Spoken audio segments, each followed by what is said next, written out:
Assalamualaikum warahmatullahi wabarakatuh. Karena saya Madeniar Suprayana ingin menjelaskan terkait ujian AKL. Uh, Ujian AKL saya langsung saja menuju substansi dari pembahasan ini.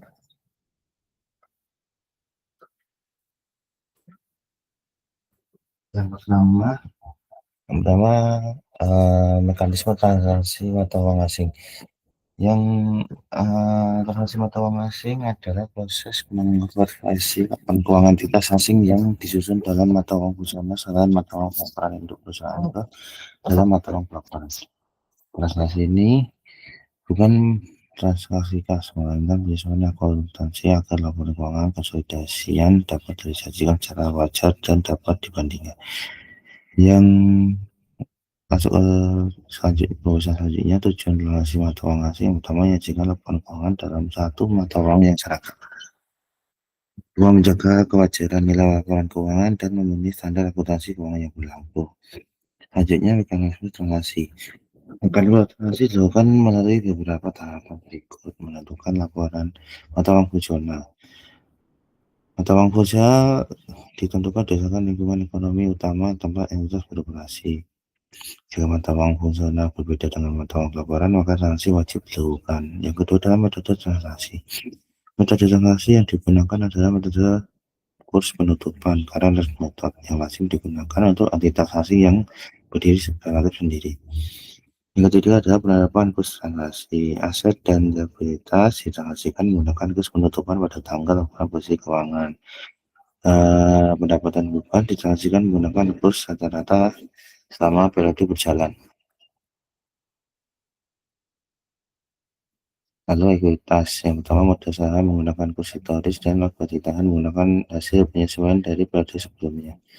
Yang selanjutnya adalah pengakuan selisih transaksi. Selisih yang timbul akibat perbedaan kurs transaksi tidak dapat diakui dengan rugi, tetapi dicatat sebagai selisih kurs menjaga laporan keuangan dan dijadikan dalam penghasilan komprehensif lain OC dalam ekuitas. Yang lalu yang terakhir adalah penyajian dalam laporan konsolidasian. Setelah seluruh akun transaksi ditransaksikan dan selisih kurs cabut dioji, laporan keuangan entitas asing dapat digabungkan ke dalam laporan keuangan konsolidasian induk perusahaan. Lalu soal yang kedua adalah penjelasan terkait transaksi forward dan swap. Yang pertama, transaksi forward dulu adalah perjanjian antara dua pihak untuk membeli atau menjual mata uang asing dengan kurs yang tersebut saat ini, namun penyerahannya dilakukan pada tanggal tertentu di masa depan. Transaksi ini umumnya digunakan untuk melindungi nilai hedging dari risiko fluktuasi nilai tukar. Bagaimana transaksi forward terjadi? Yang pertama, perusahaan memiliki kewajiban untuk berhutang dalam mata uang asing di masa depan. Yang kedua, untuk menghindari risiko perubahan kurs, perusahaan mengadakan kontrak forward dengan bank. Yang ketiga, kurs forward ditetapkan pada saat kontrak dibuat dan bersifat mengikat. Yang keempat, pada tanggal jatuh tempo, perusahaan dan bank melakukan penyelesaian sesuai kurs yang telah disepakati, terlepas dari kurs spot yang berlaku saat itu. Lalu yang terakhir, tujuan utama transaksi forward adalah memberikan kepastian nilai tukar sehingga perusahaan dapat merencanakan arus kas secara lebih pasti. Dan yang kedua adalah transaksi spot. Transaksi spot adalah kombinasi dari dua transaksi mata uang yang dilakukan secara bersamaan, yaitu transaksi spot dan transaksi forward dengan mata uang yang sama, namun dengan arus yang berlawanan. Bagaimana transaksi spot terjadi? Yang pertama, perusahaan membutuhkan mata uang asing untuk jangka pendek, namun akan menerima mata uang tersebut kembali di masa depan. Lalu yang kedua, perusahaan melakukan transaksi spot untuk membayar mata uang asing saat ini. Secara bersamaan, perusahaan membuat kontrak forward untuk menjual kembali mata uang tersebut pada tanggal tertentu di masa depan. Lalu pada saat jatuh tempo, forward mata uang dikembalikan sesuai kurs yang telah disepakati. Transaksi spot umumnya digunakan untuk mengelola likuiditas valuta asing, memperpanjang atau memperpanjang valuta asing, hingga ketika mengurangi risiko kurs tanpa mengubah posisi ekonomi jangka panjang. Nah, secara simpulannya adalah di tabel tersebut. Lalu yang ketiga adalah mengenai laporan keuangan interim Pusaka nomor 3 dan bagaimana ketentuan periode penyusunan LK interim untuk perusahaan emiten berdasarkan aturan OJK. Kita masuk dulu tentang pendefinisi laporan keuangan interim secara general, yaitu laporan keuangan yang disusun untuk periode yang lebih singkat dari satu tahun buku, dengan tujuan memberikan informasi keuangan yang lebih tepat kepada pengguna laporan, terutama investor, debitur, dan regulator. Lalu laporan keuangan interim menurut Pusaka nomor 3 adalah laporan keuangan yang disajikan untuk periode atau 2 tanggal laporan dan keuangan tahunan. Pusaka ini menekankan bahwa laporan interim bukan mengganti laporan tahunan, melainkan pelengkap untuk menyediakan informasi keuangan secara periodik. Ketentuan utama menurut Pusaka nomor 3 meliputi yang pertama catatan laporan. Laporan keuangan interim harus dijadikan dalam bentuk laporan keuangan lengkap atau laporan keuangan ringkas. Lalu yang kedua, kemudian laporan interim kurang mencakup laporan posisi keuangan, laporan laba rugi, dan penghasilan kombinasi lainnya, laporan perubahan ekuitas, laporan arus kas, serta laporan keuangan terpilih. Lalu yang ketiga adalah dasar pengakuan dan pengukuran. Kebijakan akumulasi yang dilakukan dalam laporan interim harus konsisten dengan kebijakan yang digunakan dalam laporan keuangan tahunan. Lalu yang keempat adalah prinsip materialitas yang dilakukan berdasarkan periode interim, bukan secara tahunan. Lalu kita masuk soal kedua, penentuan periode penyusunan laporan keuangan interim emiten berdasarkan calon OJK. Bagi perusahaan emiten dan perusahaan publik, ketentuan periode dan penyampaian laporan keuangan interim diatur oleh OJK. Contohnya adalah yang pertama, periode laporan interim disusun untuk triwulan 1, semester 1, dan triwulan 3. Lalu tingkatan audit, laporan yang tidak wajib diaudit adalah laporan TW1 dan TW3. Sedangkan yang laporan semester 1 wajib direview oleh akuntan publik. Lalu untuk laporan tahunan itu wajib diaudit. Lalu yang ketiga adalah tujuan pengaturan. Tujuan ini bertujuan untuk meningkatkan transparansi dan keterbukaan informasi, memberikan informasi keuangan yang tepat waktu untuk investor, dan mendukung pembayaran kebutuhan di pasar modal. Kesimpulannya adalah laporan keuangan interim menurut Pusaka nomor 3 berfungsi sebagai penyedia informasi keuangan periodik dengan jadi konsistensi dan materialitas interim, sedangkan OJK mengatur periode dan kewajiban penyampaian laporan interim bagi emiten untuk menjamin transparansi dan perlindungan investor. Lalu kita masuk ke soal-soal yang perhitungan. Untuk soal bisa dilihat pada soal yang diberikan oleh dosen. Lalu sebelum masuk ke perhitungan, ada satu konsep penting yang menjadi dasar pengerjaan soal ini, yaitu piutang dan utang dalam mata uang asing termasuk kurs moneter, sehingga harus disajikan kembali menggunakan kurs penutup pada tanggal neraca. Selisih yang timbul dari pejabat tersebut langsung diakui dalam laba rugi periode berjalan, bukan ditanggungan. Lalu kita langsung saja ke cara penghitungannya. Diketahui pada tanggal 31 Desember 2011 kurs spotnya adalah 1 Swedish krona sebesar 0,6 USD atau British pound sebesar 1,65 USD dan 1 Canadian dollar sebesar 0,70 USD. Dalam saldo USD ini tidak perlu disesuaikan karena sudah dinyatakan dalam mata uang pelaporan. Lalu kita langsung masuk saja ke penyesuaian akun receivable atau piutang. Piutang dalam Swedish krona sebesar 20.000 dikalikan kurs 0,6 sehingga nilainya menjadi 13.200. Sebelumnya piutang ini dicatat sebesar 11.800 sehingga terjadi kenaikan nilai sebesar 1.400 USD. Hanya piutang dalam British pound sebesar 25.000 dikalikan kurs 1,05 menghasilkan nilai $41.250 USD. Dan sebelumnya adalah 41.000 USD sehingga terdapat kenaikan 11.250 USD. Jika kita jumlahkan seluruhnya, akun receivable setelah penyesuaian adalah 82.950. Karena saldo awal piutangnya 81.300, maka terjadi laba selisih kurs pada piutang 11.650 USD. Lalu untuk bagian akun payable atau utang, Utang dalam Canadian dollar sebesar 10.000 dikalikan kurs 0,7 sehingga nilai menjadi 7.000. Sebelumnya dicatat sebesar 7.600 sehingga nilainya utangnya menurun sebesar 600 USD. Kemudian untuk utang dalam British Pound sebesar 15.000 dikalikan kurs 1,65 menghasilkan nilai 24.750 USD. Ya, sebelumnya adalah 24.450 sehingga terjadi kenaikan sebesar 300 USD. Nah, setelah total akun payable setelah penyesuaian sebesar 38.600 karena saldo awal utang adalah 38.900 USD, maka terdapat sisi laba selisih kurs sebesar 300. Lalu selanjutnya saldo yang dilakukan di neraca per 31 Desember 2011. Setelah penyesuaian dilakukan,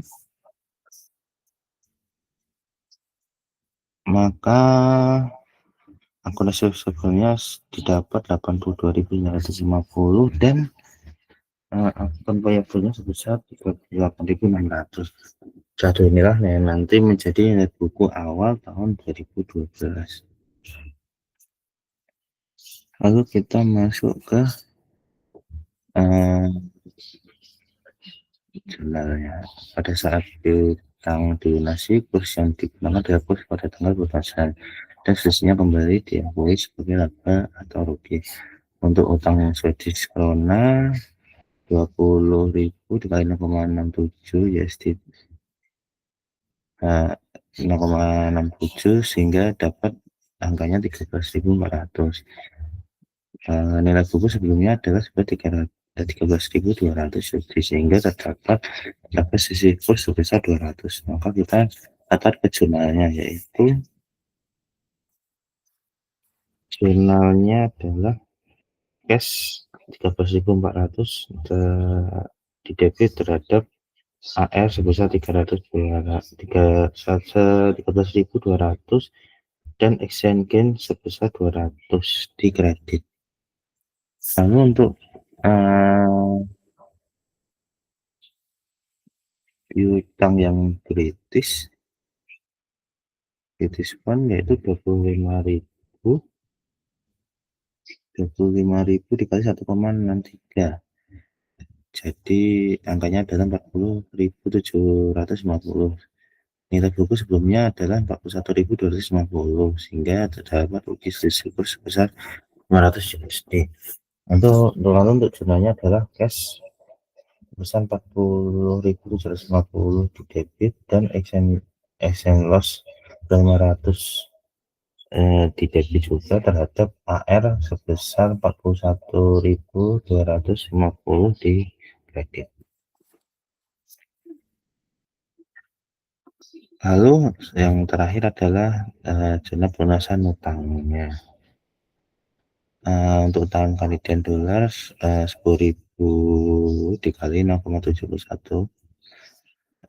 sehingga angkanya berarti 7.100. Nilai buku sebelumnya adalah 7.000 sehingga timbul rugi kurs sebesar 100. Maka jumlahnya adalah akun payable sebesar 7.000 dan exchange loss sebesar 100 di debit terhadap cash 7.100 di kredit. Lalu untuk British Pound 1.000 dikali 1,62 menghasilkan 24.300.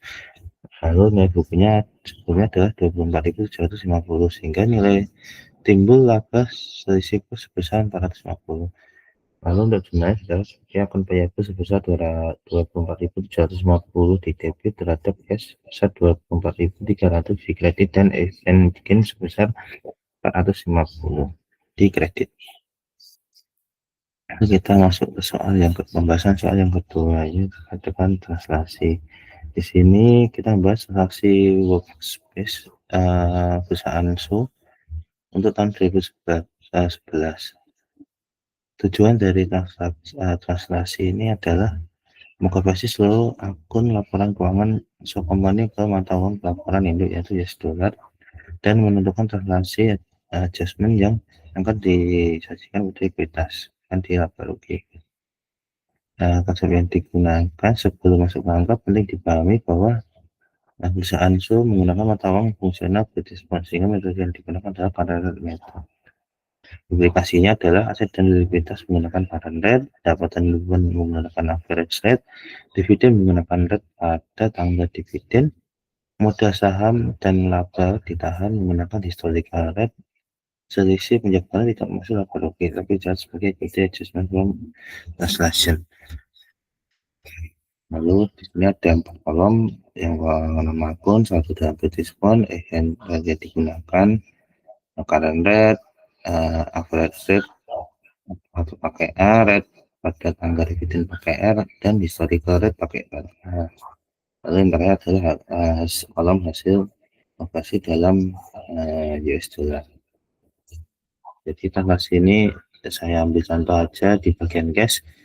Pada sisi debit ya, pada cash 1 kas sebesar 20.000 watt dikonversinya menggunakan parallel sebesar 1,65, karena kas adalah set dan hasilnya adalah 33.000.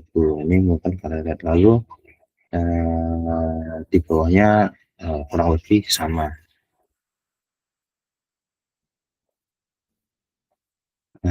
Setelah kita hitung seluruh akun debit ditambahkan, total debit dalam US dollar adalah 2.463.500. Lalu untuk menjaga di sisi kredit kurang lebih sama ya. Saya ambil contoh di akumulasi depresiasi sebesar 330 pun dikonversi menggunakan parallel 1,65 karena melekat pada aset tetap. Hasilnya adalah 544.500 US dollar. Kurang lebih nanti di bagian ini sama. Yang berbeda adalah di sini ada equity adjustment comparison. Setelah seluruh akun kredit dikonversi, total kredit belum seimbang dengan total debit. Di sini bukan kesalahan, melainkan transaksi adjustment yang timbul karena penggunaan kurs yang berbeda-beda. Dan fungsi ini yang diperlukan agar debit dan kredit seimbang adalah USD 25.500 yang dicatat sebagai equity adjustment from transaction.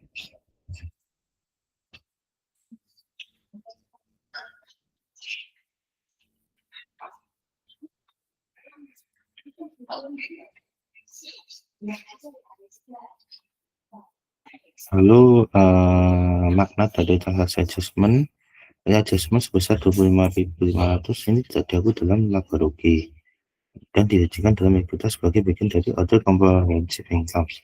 Ini mencerminkan dampak perubahan nilai tukar terhadap investasi bersih induk pada anak perusahaan.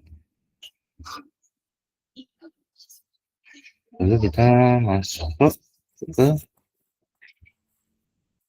jurnal. Jurnal yang dibuat di buku BIA terkait investasi pada perusahaan SUS 2011. BIA berdiri sebagai perusahaan Indo, sehingga pencatatan investasi mengikuti metode investasi pada anak perusahaan, bukan pencatatan investasi profesional. Company di posisi PYL pada 1 Januari 2011. Nilai investasi dicatat sebesar nilai buku pada tanggal akuisisi. Selama tahun 2011, juga membagikan dividen yang diterima oleh PYL. Lalu kita masuk ke jurnal yang pertama, adalah pencatatan investasi awal pada tanggal 1 Januari 2011. Pada tanggal akuisisi, PYL mencatat investasi pada sebesar nilai bukunya karena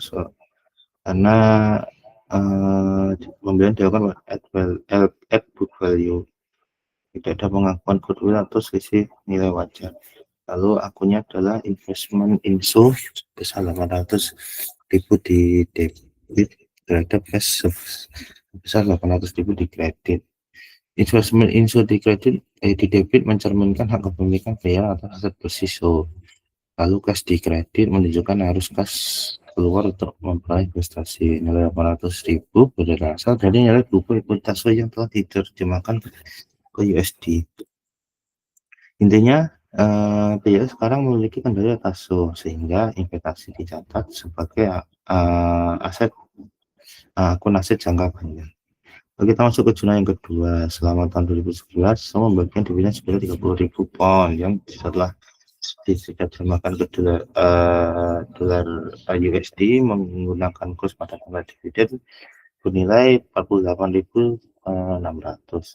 Karena dividen bukan pendapatan baru tetapi menggunakan distribusi laba yang sudah dimiliki, maka dividen mengurangi nilai investasi, bukan diakui sebagai pendapatan. Lalu sebenarnya adalah cash sebesar 48.600 di debit terhadap investment insurance sebesar 48.600 di kredit. Cash sebesar 48.600 mewakili biaya menerima cash dari show. Lalu investment insurance di kredit menyatakan nilai investasi berkurang karena sebagian aset bersisa telah didistribusikan. Tidak ada akun dividen revenue karena investasi anak perusahaan, bukan investasi portofolio biasa. Kenapa hal ini tidak dicatat sebagai pendapatan? Karena dalam hitungan induk anak dividen adalah pengembalian investasi, bukan penghasilan. Lalu kenapa tidak ada jurnal lain di buku BYL? Selama 2011, laba rugi tidak dijurnal di buku BYL karena akan dieliminasi dan dikonsolidasikan. Transaksi adjustment tidak dijurnal di buku BYL karena dicatat di ekuitas konsolidasi, bukan di induk secara individual.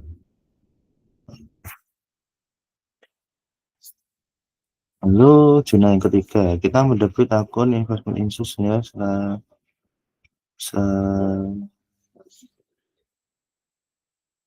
139.600. Juga ini merupakan total pemeringkatan dalam nilai buku investment kita pada show. Peningkatan ini mencerminkan bagian kita atas kinerja show selama produktif berjalan dan penyesuaian nilai akibat perubahan kurs mata uang. Jurnalnya adalah investment insurance sebesar 139.600 di debit terhadap income from source sebesar 114.100 dan equity from transaction sebesar 25.500 di kredit.